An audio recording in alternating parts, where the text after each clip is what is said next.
Quel enfant tu étais, toi? J'étais un enfant assez jovial, assez, assez rigolard, toujours voilà, insouciant, je vais dire. Insouciant jusqu'à mes 10, 12, 13 ans. J'étais assez insouciant et je vivais la vie comme elle se présentait, avec mes amis, ma famille. Voilà, sans jugement, sans rien, parce que évidemment, quand on est enfant, on peut pas trop. On se dit, voilà, on est là, on prend le meilleur de ce qu'il y a, et voilà, on vit complètement, quoi. Puis, bah ouais, ma vie d'enfant je l'ai bien aimée, quoi. Elle était plutôt sympa. Jusqu'à mes 10 ans, quoi. C'était bien, parce que, bon, avant, j'ai pas trop de souvenirs, mais après, voilà. Voilà. Après, ça s'est gâté quand il a fallu aller à l'école, j'ai pas compris. J'ai pas compris pourquoi il fallait aller à l'école.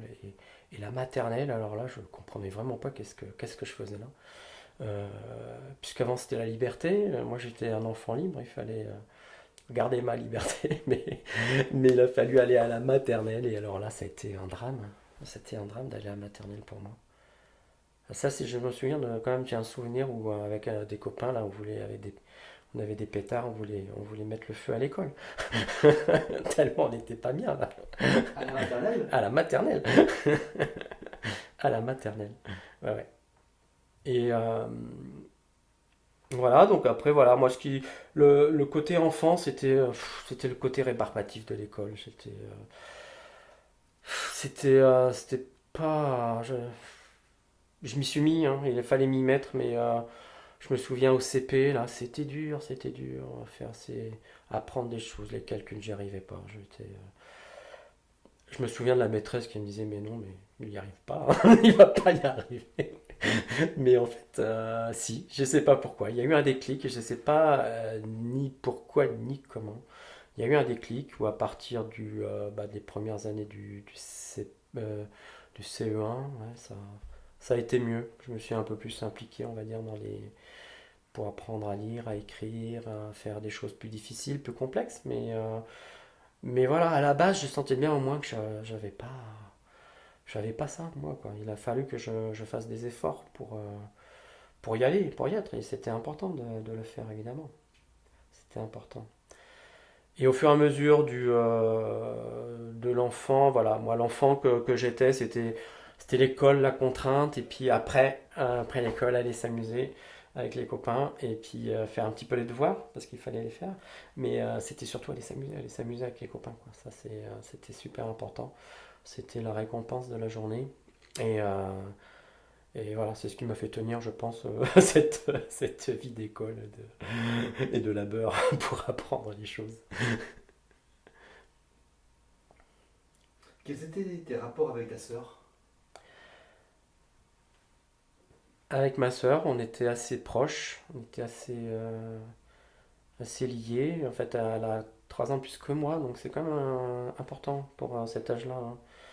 Quand j'avais 10 ans, elle en avait 13, presque 14. On vivait pas dans le même monde. Elle était avec des plus grands, moi j'étais avec les plus petits.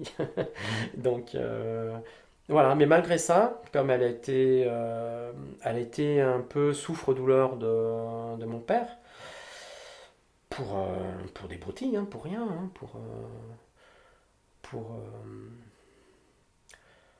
pour une écriture mal faite sur un cahier, il peut y avoir une gifle qui tombe, pour 3 fois rien, chaque fois c'était rien, parce qu'elle écoutait pas, elle se rebellait aussi, elle avait son caractère. Donc ça se passait pas très bien, et c'était compliqué pour elle, hein. Elle aussi elle a subi du harcèlement moral assez important. Donc voilà, ben, là aussi je pense que j'avais pas spécialement je me suis pas impliqué pour l'aider, elle était assez grande. Et puis ben, par contre on avait une bonne osmose tous les deux, on s'entendait bien, on s'appréciait bien, donc on a passé des bons moments ensemble. Et voilà, et puis j'ai essayé aussi d'être, voilà, on se soutenait, on était comme ça, quoi, quand on était jeune, parce que voilà, on était vraiment bien soudés. Et, euh, et après, quand elle est partie, parce que dès qu'elle a eu envie de partir à 18 ans, après son lycée, ben, elle est partie, elle a trouvé un copain, et son copain, voilà, c'est devenu son mari, donc c'est très bien, ça s'est très bien passé pour elle, elle a eu 2 enfants. Et voilà, par contre, ce qui m'a un peu fait mal là, à cette époque-là, c'est que bah, du jour au lendemain, elle a coupé le cordon, mais pour tout. Elle a coupé le relation avec mon père, ce que je comprends très bien.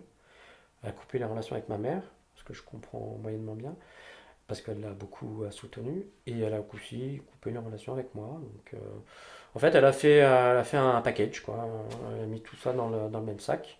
Et puis, ben, elle voulait passer à autre chose. Mais sauf que moi, j'avais 3 ans de moins, j'étais encore un peu dans la galère.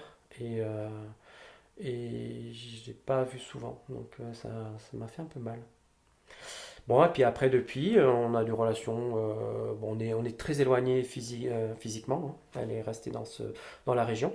Et moi, je suis ici. Voilà, on s'est au téléphone régulièrement et tout. Ça se passe bien. Il n'y a pas y a pas de souci.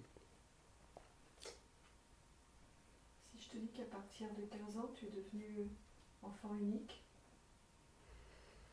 Bah oui,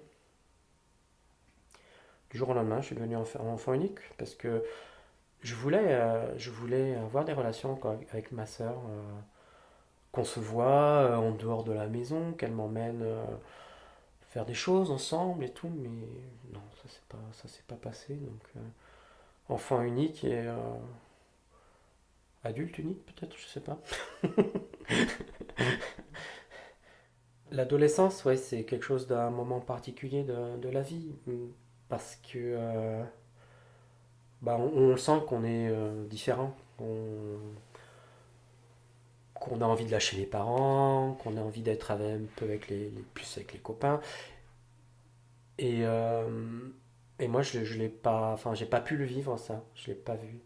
J'ai pas vu cette partie-là de la vie parce que je m'étais impliqué. Je voulais continuer à être impliqué avec mes parents. Donc, bah, les sorties avec les copains, il y en avait de temps en temps. Mais je sentais que j'étais pas dans le truc. J'avais pas l'esprit assez libéré pour ça. J'étais toujours un peu prisonnier, je veux dire, de ce que je vivais. Donc, ouais, je sortais des fois. On sortait en boîte à l'époque, on pouvait sortir en boîte, donc ça c'était bien. Mais non, ça m'a. Je passais pas des soirées super. Ça- Non, j'étais pas dans le truc de l'adolescence à profiter. Je pouvais pas profiter en fait. Je m'interdisais pas, je pense, mais j'étais pas dans un contexte où je pouvais profiter de mon adolescence et je pouvais pas non plus être un ado en fait, parce que je voulais bien il aurait fallu que je me rebelle contre mes parents et je pouvais pas parce que j'étais impliqué. Donc, enfin, se rebeller dans le sens où dire c'est bon, il y en a marre des parents, je vais vivre autre chose, je vais vivre ma vie avec les copains, les copines et tout. Voilà, donc jusqu'à l'âge de 18 ans que je parte vraiment du foyer, non, à 20 ans même. Ouais. Non, l'adolescence était partie que j'ai pas spécialement eu, quoi. C'est un cadeau que j'ai pas eu. Mais c'est pas grave. Il y a d'autres choses, il y a d'autres choses qui ont été super à ce moment-là, quoi. J'ai pu rencontrer Christelle pendant mon adolescence. Quels, quels étaient tes rêves quand tu étais petit? Mon rêve principal, c'était d'avoir une famille, une- de fonder une famille, et puis de tester autre chose, de faire autrement. Et puis voilà, en disant que d'être heureux ensemble et d'essayer de cultiver ce bonheur, d'être ensemble avec la famille. Voilà. Ça, c'était vraiment le but ultime de ce que je vivais et de ce que je pouvais espérer de l'avenir. Après, j'avais pas de rêve spécialement.